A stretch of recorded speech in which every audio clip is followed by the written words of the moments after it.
Most institutions only have one valedictorian. Not possible at Morehouse. We're always overachieving. We have two. And now it is my pleasure to introduce to you our next valedictorian, Mr. Jarvis C. Mays.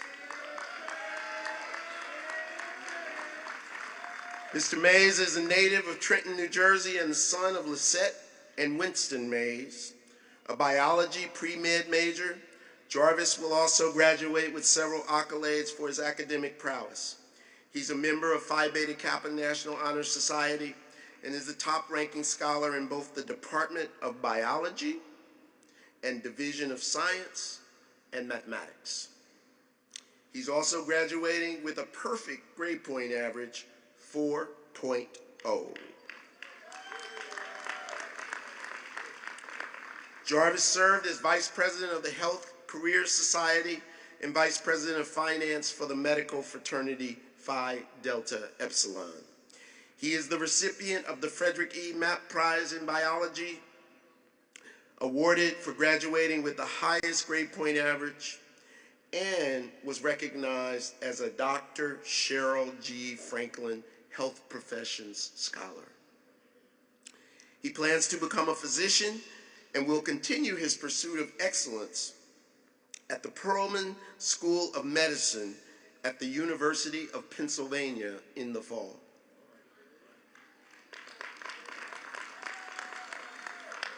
Ladies and gentlemen, please welcome our co-valedictorian for the class of 2019, Mr. Jarvis C. Mays.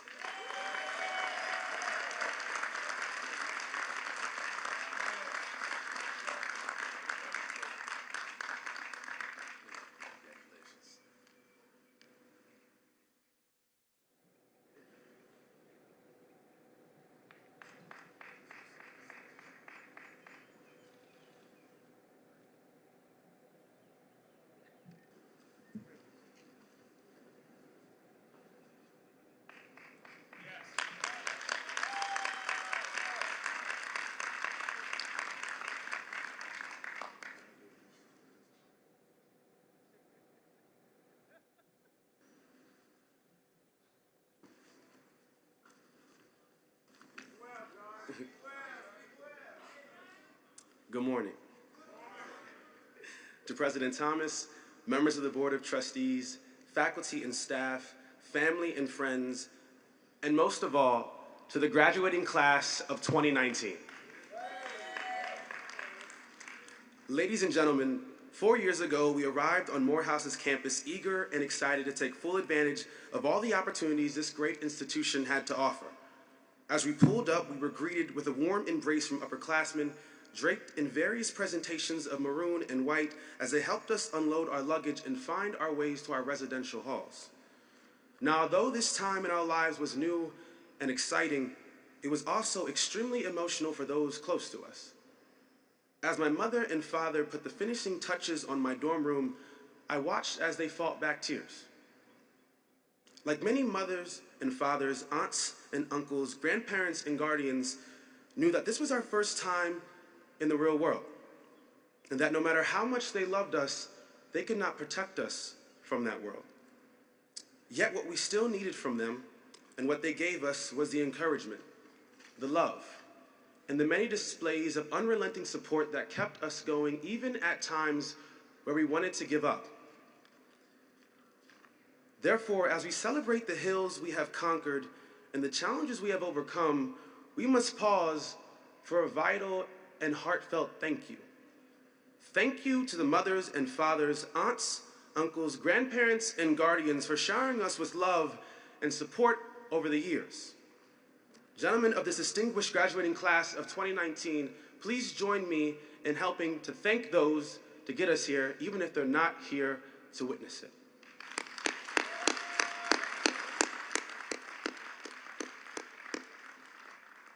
Now to my brothers. We have made it. Through the late nights and even earlier mornings, Hump Wednesdays, Market Fridays, homecoming, tailgates, and those infamous long financial aid lines, we are graduating, we are here, we have made it. We have grown so much along this journey. We've studied and we worked hard, and our minds were enriched through the philosophical prowess of Ilya Davis. We learned to bring thought to paper under the keen eye of Dr. Allison Liggett. We learned the intricacies of cells through the probing eyes of Dr. J.K. Haynes, Ethel Barine, and Jeffrey Handy. And we listened to the mandate of T.H. Huxley that we should try and learn something about everything and everything about something. Therefore, we traveled to Germany, London, China, Dubai, Brazil, displaying to the world what Morehouse is capable of producing. Throughout our time here, we have embodied what it means to be a Morehouse man, to be well-dressed, well-read, well-spoken, well-traveled, and well-balanced. A few days ago, I asked my classmates what they will miss most about Mother Morehouse. They spoke of the warm embraces on Brown Street. They spoke about the red brick buildings that surround us that we so often take for granted but will remind us of home when we see them from this point on. And most importantly, they spoke of the passion they saw in the professors' eyes as they looked out into a classroom filled with melanin. Brothers, 4 years ago, we sat in the seats of King Chapel, the seats that so many great men have sat in, and we were charged to be great. We were charged to be Renaissance men.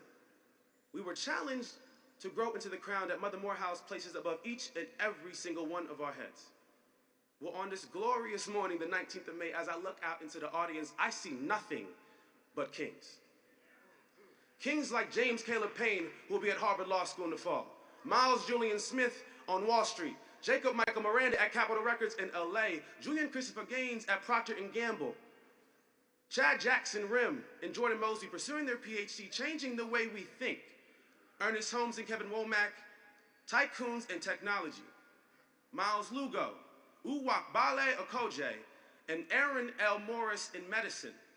And Donovan White at Stanford. I see so many kings. I see so many great men. But gentlemen, please remember, while many in this world search for what they can take from it, true kings search for what they can contribute to it.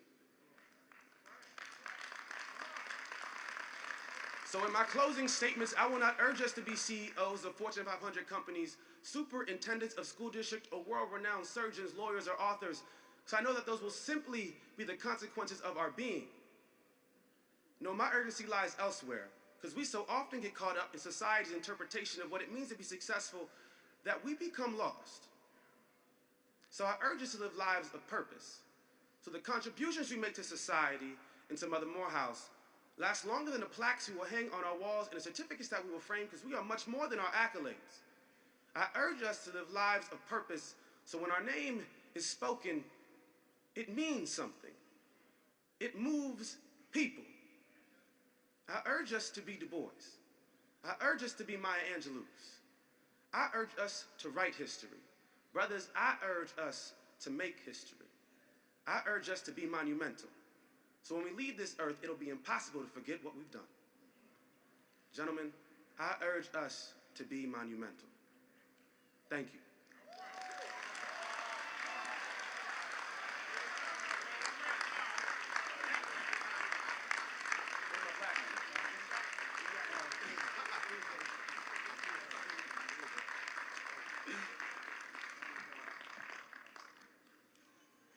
Thank you, Jarvis.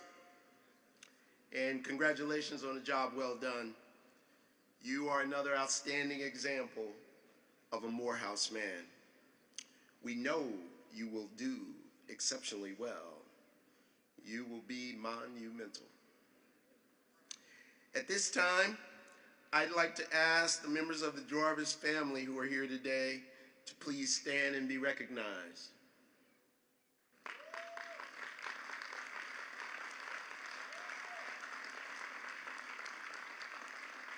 Congratulations on a job well done.